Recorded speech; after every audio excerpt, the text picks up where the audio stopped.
Hey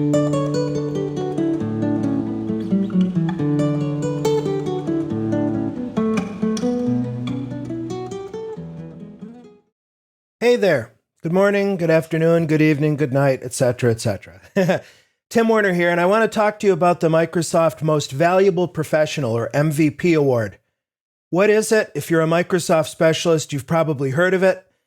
And if you've heard of it, you probably want it because it's very valuable, not only in terms of dollars and cents, the free software, the Microsoft Azure Cloud credits, the swag, the insider access to Microsoft engineering teams, but it's also valuable because it's a validation from the technology vendor that you're a subject matter expert in their technology and that they trust you. So it has a decidedly positive effect on your career. So given that as background, of course, the question is, well, how do I earn the MVP, etc.? The first thing I want to point out is that the Microsoft MVP is not a certification. Microsoft has been in the industry certification racket for 20 plus years. There's also the Microsoft Certified Trainer, MCT. There's the Regional Director, or RD. Those are certifications.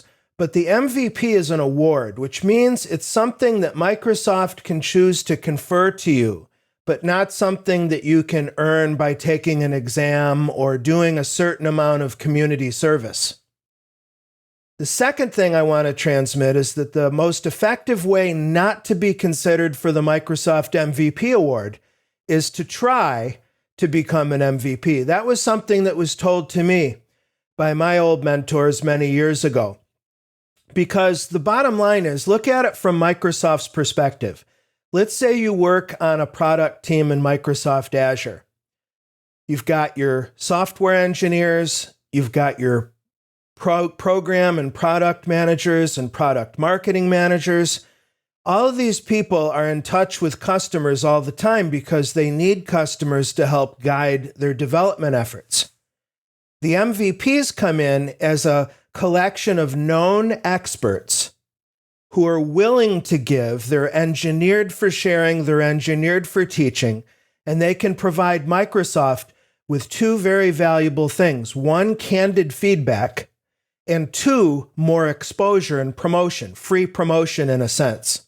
Well, it's not free because the MVP award costs Microsoft quite a bit of money too, But it's an investment on their part because they know that the MVPs are incentivized to write blog posts, to do user group and technology conference presentations, to write books, to do screencast video tutorials, evangelizing those Microsoft products and services.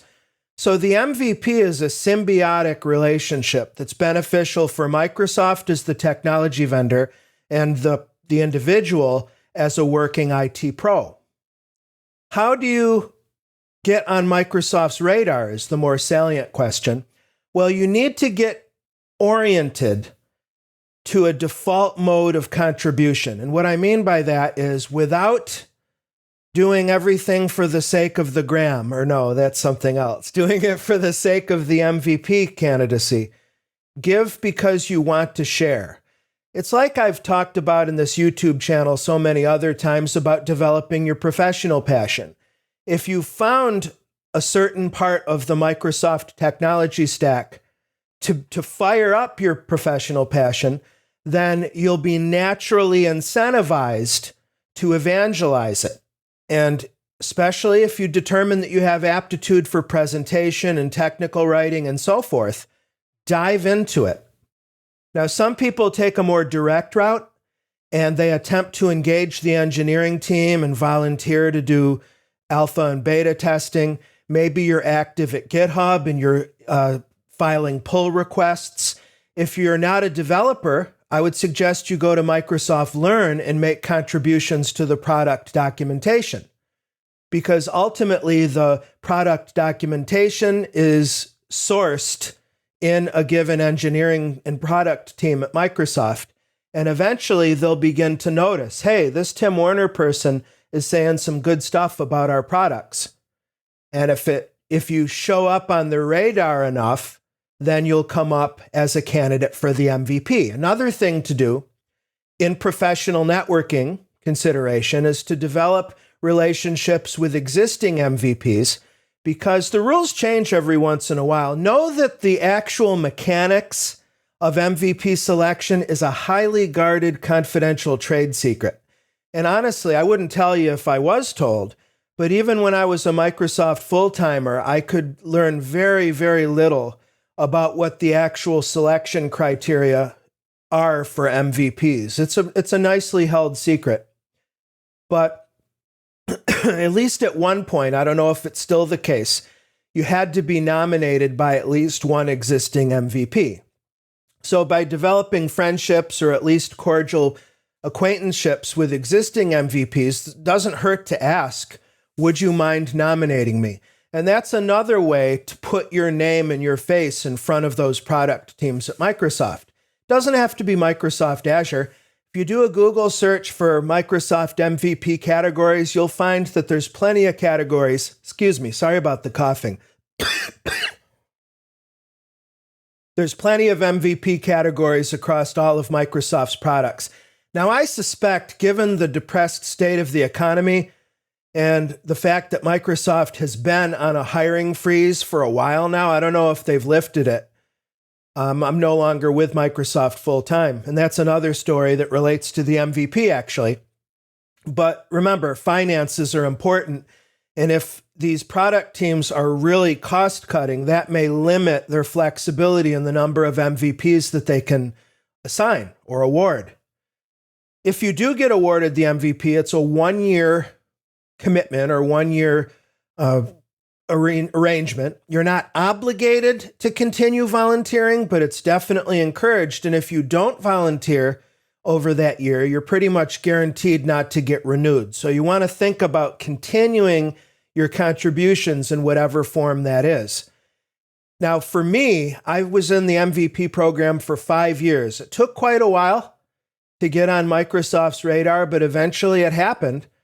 And I was a happy MVP for 5 years. Really important time. Very beneficial for all the reasons I listed before. I had to make a difficult choice a year or so ago when I joined Microsoft full-time, because MVP is a community award. So it's by its very nature mutually exclusive with being a Microsoft FTE. So I knew that if I accepted the job that I was offered at Microsoft, I'd need to surrender the MVP. And I actually had to think about that quite long and hard. Decided in the end it was worth it. And I don't regret it, but I do have to say that when I left Microsoft after a year, I really miss that award and being in that community. It is true that Microsoft has a program called MVP Reconnect, so you still have some access to some logo flash that I can put on my PowerPoint bios and that kind of stuff. But to be totally honest, I'm really looking forward to the possibility of being admitted back in. I'm not assuming it by any stretch. Microsoft has a policy that you need to wait 6 months after you leave Microsoft before you're eligible for the MVP award. And guess what? In about a week or two, it's around mid-October, I have it literally marked on my calendar, is my 6-month mark. And 6 months in 1 day, guess what Tim Warner's going to be doing? I'm going to be contacting all my friends who are existing MVPs. I'm going to be contacting my friends at Microsoft. And again, you might think at first blush that I'm violating the first rule I said, that to be an MVP is to not wanna be an MVP for its own sake. Yes, that's true. But I think I've demonstrated a record of community service over the years that ultimately will be the deciding factor. Ultimately, it's not how many people nominate you, because I know people who have been nominated by a veritable army of existing MVPs and still weren't admitted into the program. So ultimately, just like I've said, having industry certifications is great, but if you can't do the work day by day, you're going to wash out. Similarly, with MVP program, unless you've got a documented record of community contributions, you're not going to get awarded. And if you are awarded, you'll have a maximum of 12 months in the program before you wash out if you don't continue that community contribution. So I just can't overstate how important it is. And I found, at least in a couple cases, people washed out of the MVP program. And I don't mean washed out with a negative connotation. I'm trying to be neutral. But they realized that they didn't enjoy the community contributions as much as they thought they would. And that's totally okay, you know? Different strokes for different folks. Kind of a corny cliche, but I guess I'll leave you with that one. Thank you as always. I look forward to seeing you in the next episode. Take good care.